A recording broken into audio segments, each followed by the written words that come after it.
To make math easy, subscribe my channel Technical Maths by Pradeep Soni and press bell icon for latest math video with short tricks.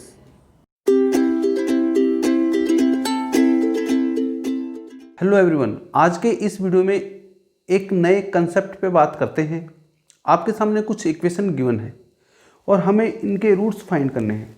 तो इनके लिए कुछ special condition मैं आपको बताता हूँ। अगर ये कंडीशन आपको पता है तो आप क्वेश्चन के आंसर तक बहुत जल्दी पहुँच सकते हो। ठीक है, आओ समझते हैं। इसमें आपको दो वैल्यूज़ अच्छे से समझ में आनी चाहिए। एक तो कांस्टेंट वैल्यू आपको बहुत अच्छे से समझ में आनी चाहिए। सबसे पहली कंडीशन है कांस्टेंट वैल्यू। ओके, किसी भी पॉलिनोमियल इक्वेशन को सोल्व करने से पहले या उसके रूट्स को सोल्व करने से पहले या उसके रूट्स का पता लगाने से पहले आपको ये पता होना चाहिए जो मैक्सिमम पावर है, जैसे एक्स स्क्वायर है, एक्स क्यूब है और एक्स फोर है, इनके कोफिशिएंट ऑलवेज 1 होने चाहिए। तो हम क्या करते हैं, इसके कोफिशिएंट को 1 करने के लिए ए से डिवाइड कर देते हैं इस टर्म को, x square plus b upon a x plus c upon a equal 0। इसी तरह से इसको भी सोल्व कर देते हैं, एक्स क्यूब प्लस ए से डिवाइड कर देते हैं b upon a x square plus c upon a x plus d upon a equal 0। इसी तरह से ये हो जाएगा x4 plus b upon a x cube plus c upon a x square plus d upon a x plus e upon a equal 0। अब देखो ये quadratic equation है तो इसके दो रूट होंगे, x1 और x2, x1 और x2। इसके तीन रूट होंगे, x1, x2 एंड x3। और इसके चार रूट होंगे, x1, x2, x3 और x4। आपको फोकस दो वैल्यूज पे करनी है। एक तो आपको कांस्टेंट वैल्यू पर फोकस करना है, कांस्टेंट वैल्यू पर। तो देखिए जो कांस्टेंट वैल्यू है, अगर यहां पर एक्स स्क्वायर का कोफिशिएंट 1 है तो जो कांस्टेंट वैल्यू है वो इन दोनों का क्या होगा, प्रोडक्ट होगा। तो यहां पर हम इजीली समझ सकते हैं कि जो रूट्स हैं उनका प्रोडक्ट हमेशा कांस्टेंट वैल्यू होगी। बट यहां पर आपको एक चीज समझनी है, और अगर इजी वे में आप समझना चाहें तो ये आपको जो कंडीशन मैं बता रहा हूं ये आपको समझ में आ जानी चाहिए, प्लस माइनस प्लस। इसी तरह से ये प्लस हो जाएगा, फिर माइनस हो जाएगा, फिर प्लस हो जाएगा, फिर माइनस हो जाएगा, फिर इसी तरह से ये प्लस हो जाएगा, ये माइनस, ये प्लस, ये माइनस और ये प्लस। तो यहाँ पर जो है आप देखें ये प्लस का आ रहा है, जो रूट्स है उसका प्रोडक्ट सी अपॉन ए प्लस का आएगा। ये जो क्यूबिक इक्वेशन है इसमें जो रूट्स गिवन है आपके x1, x2 और x3, इन तीनों का प्रोडक्ट माइनस डी अपॉन ए आएगा क्योंकि यहाँ पर माइनस आ रहा है। तो ये भी कांस्टेंट वैल्यू पे आपको फोकस करना है। कांस्टेंट वैल्यू हमेशा जो है वो जितने भी रूट्स होंगे उनका प्रोडक्ट होगा, बट आपको साइन का ध्यान में रखना है, प्लस होगा या माइनस होगा। इस तरह से देखो ये ई अपॉन ए है, यहाँ पर प्लस आ रहा है, इसका मतलब इस क्वेश्चन में x1 into x2 into x3 into x4 always हो जाएगा ई अपॉन ए। ये तो फर्स्ट कंडीशन है। देखो कांस्टेंट वैल्यू जो है उसका डायरेक्ट रिलेशन होगा प्रोडक्ट से, और सेकंड वैल्यू का डायरेक्ट रिलेशन होगा सम से। तो देखें मैं आपको यहाँ पर बता रहा हूँ, आप समझें। दो कंडीशन पे आपको फोकस करना है। ये तो प्रोडक्ट से रिलेटेड होगा और ये सम से रिलेटेड होगा। इसी तरह से ये प्रोडक्ट से रिलेटेड होगा और सेकंड वैल्यू सम से रिलेटेड होगा, ठीक है ना। और ये जो कांस्टेंट वैल्यू है ये प्रोडक्ट से रिलेटेड होगा और ये किससे रिलेटेड होगा, सम से रिलेटेड होगा। ठीक है, तो यहां पर देखें x1 plus x two, x1 plus x two sum, x1 plus x two जो रूट्स गिवन है उनका जो सम है, यहां पर देखो ऊपर माइनस है तो ये माइनस का b अपॉन ए होगा।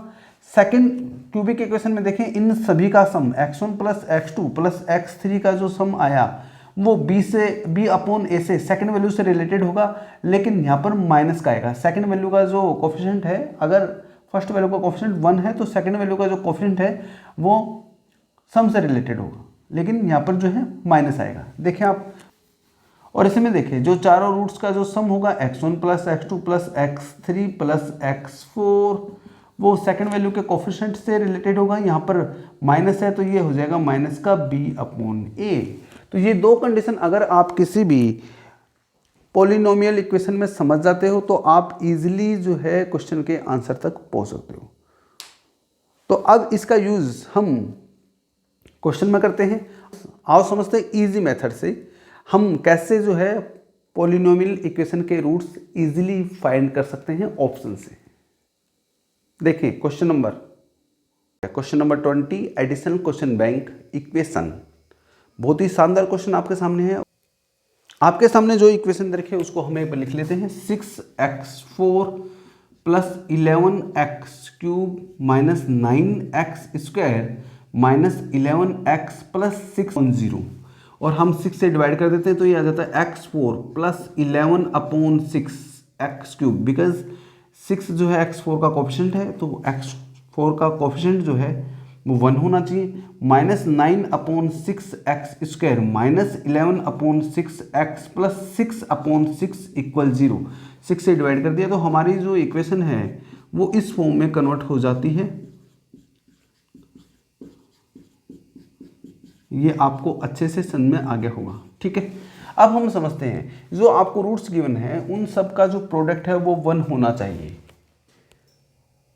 ठीक है। तो देखिए फर्स्ट और सेकंड, अगर मैं फर्स्ट ऑप्शन की बात करता हूं तो 1/2 इंटू -2 इंटू -1 प्लस, यहाँ पर प्लस साइन ले लेते हैं, √37/6 इंटू -1 माइनस √37/6। ये तो मेरे पास फर्स्ट ऑप्शन है। इसके रूट्स को मैंने अलग अलग कर लिया है, ठीक है। इनका मैं प्रोडक्ट फाइंड करूंगा तो देखते हैं क्या आता है। इसी तरह से मेरे पास सेकंड ऑप्शन था, ये -1/2 into 2 into -1 plus √37/6 into -1 minus √37/6।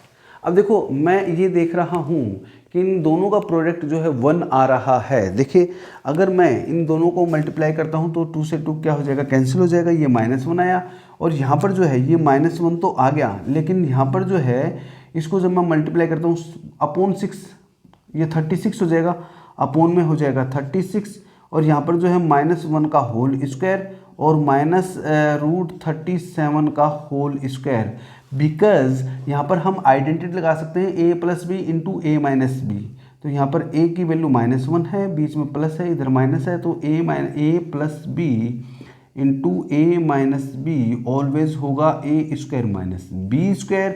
ये आइडेंटिटी हम इसमें लगा देते हैं तो यहाँ पर a plus B into a minus B a² minus b²। देखें इसका सॉल्यूशन क्या आता है, -1 इंटू 1 माइनस 37/36, 1 माइनस 37 हमारे पास हो जाएगा। तो यहाँ पर जो है हम इसको जब सोल्व करते हैं तो देखिए ये आ जाता है -1 इंटू -36/36 और जब मैं इसका सॉल्यूशन करता हूँ तो ये हमारे पास 1 आ जाता है। तो ऑप्शन ए और ऑप्शन बी ये बिल्कुल सेम है, इन दोनों का प्रोडक्ट -1 आएगा और ये सेम वैल्यू आ जाएगी।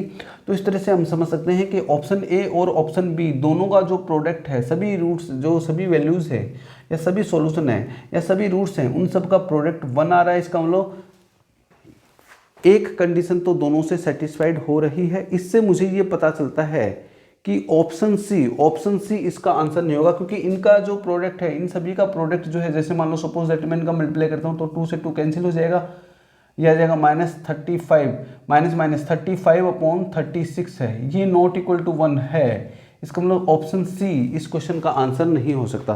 तो यहाँ पर जो है एक कंडीशन दोनों ऑप्शन से सेटिस्फाइड हो रही है, इसलिए हम यहाँ पर सेकंड कंडीशन फॉलो करेंगे। सेकंड कंडीशन क्या थी कि इन सब का जो सम है वो माइनस, यहाँ पर साइन माइनस का होगा, -11/6 होना चाहिए। सेकंड कंडीशन क्या है कि x1 plus x2 plus x3 plus x4 ये होना चाहिए -11/6। तो देखते हैं, मैंने इन रूट्स को अलग अलग लिख दिया है। अब मैं इन सभी का सम फाइंड करता हूँ। 1/2 plus -1 plus √37/6 plus -1 minus √37/6। First option को हम चेक करते हैं। यहाँ पर जो एलसीएम आपका आता है वो आ जाता है 6। तो देखो 2 3 जा 6, यहाँ पर 3 आ जाएगा और यहाँ पर आ जाएगा 6 2 जा -12 आ जाएगा। और क्योंकि ये 6 कॉमन है इसलिए इसको मैं ऐसे का ऐसे लिख देता हूँ, प्लस को माइनस से मल्टीप्लाई करूँगा तो -1 हो जाएगा, प्लस का √37 हो जाएगा। इसी तरह से ये माइनस का 1 हो जाएगा, बिकॉज प्लस और माइनस एक दूसरे से मल्टीप्लाई करेंगे तो -1 हो जाएगा, माइनस का 37 हो जाएगा।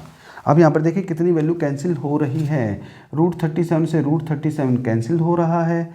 तो यहाँ पर देखिए हम ये हमारे सामने आ जाता है 3 माइनस 12 13 14 -14/6 और इसको मैं इजीली लिख सकता हूँ -11/6। और मैंने यही आपको बताया था जो सेकंड कंडीशन है इसमें साइन क्या आएगा, माइनस का आएगा। तो दो कंडीशन से आप इजीली आंसर फाइंड कर सकते हो। सबसे पहले जो मैक्सिमम पावर का जो वैल्यू है उसका कोएफिशिएंट 1 करेंगे, जो कांस्टेंट वैल्यू है वो सभी रूट्स का सभी सॉल्यूशन का प्रोडक्ट होगा, और जो सेकंड वैल्यू है उसका साइन चेंज कर देंगे, प्लस है तो माइनस, माइनस है तो प्लस, वो सभी रूट्स का क्या होगा, सम होगा। अगर मैं ऑप्शन बी की बात करता हूं तो ऑप्शन बी इसका सॉल्यूशन नहीं है, आप इजीली समझ सकते हो। यहाँ पर अगर मैं इसका एलसीएम मैं 6 लेता हूँ, देखिए आपके सामने मैं इसको करके बता रहा हूँ। अगर इसका एलसीएम मैं 6 लेता हूँ तो ये तो -3 आ जाएगा, और ये आ जाएगा 6 2 12, और ये आ जाएगा -1 प्लस √37, और ये -1 माइनस √37। एक बार हम चेक करते हैं, √37 से √37 कैंसिल हो जाता है। तो यहाँ पर आप देख रहे हो ये माइनस का 3, माइनस का 4, माइनस का 5, और ये आपके सामने आ जाता है 7/6, जो नॉट इक्वल टू है -11/6। क्वेश्चन की लैंग्वेज के अकॉर्डिंग मुझे -11/6 चाहिए, मुझे -11/6 चाहिए, इसलिए हमें पता चलता है कि ऑप्शन बी भी इस क्वेश्चन का आंसर नहीं है। तो ऑप्शन ए हमारे इस क्वेश्चन का क्या होगा, सॉल्यूशन होगा। तो ये मेथड मैंने आपको बताया है, किसी भी पॉलिनोमियल इक्वेशन को आप इजीली सेटिस्फाइड कर सकते हो ऑप्शन से, और इजीली इस क्वेश्चन को आप कर सकते हो। और इस मेथड का यूज़ हमने क्यूबिक इक्वेशन के क्वेश्चंस को सोल्व करने के लिए किया था। अगर आपको फिर भी कन्फ्यूजन है तो आप क्यूबिक इक्वेशन से रिलेटेड क्वेश्चन कर सकते हो, वो वीडियो अवेलेबल है। तो नेक्स्ट वीडियो में और भी शानदार क्वेश्चन पे और भी शानदार मेथड के ऊपर बात करते हैं। सभी स्टूडेंट्स को ऑल द बेस्ट, लगातार मेहनत करते रहे, आगे बढ़ते रहे। थैंक्स।